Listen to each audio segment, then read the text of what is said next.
Last month, the White House announced how many refugees would be let into America next year, and the number was at an all-time low. The administration cites national security as the main reason. LEX 18's Angie Bevan joins us now with more about what refugee advocates say about the decision. Refugees waiting their turn to come to America are, of course, the most directly impacted by the allowance for refugees entering the country.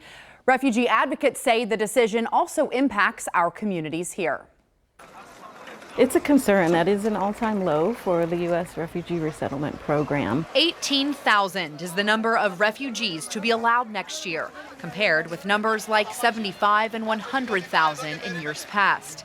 Kentucky Refugee Ministry Director Mary Cobb says U.S. cities can accommodate those bigger numbers. A number so much smaller than that is a concern for us for humanitarian reasons, for community impact reasons here, and most of all for families here who are waiting on their loved ones to arrive and join them. Families like that of M.A. Ngogas.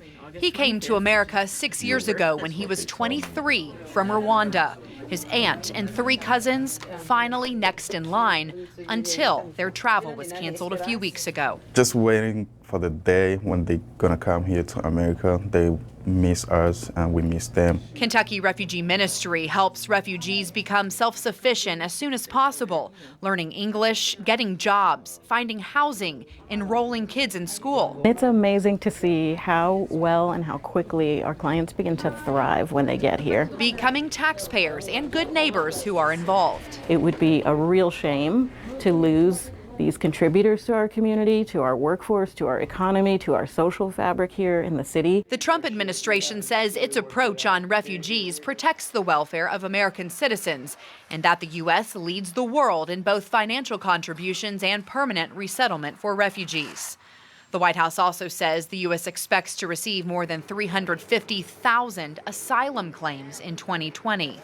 The cut for refugees could cost them years. Because while they're waiting, their clearances will expire and then they'll have to go back and repeat them.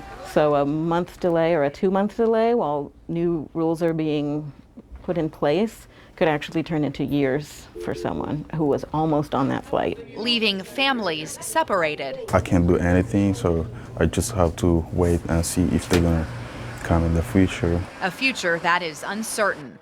In Lexington, Angie Bevan, LEX 18 News.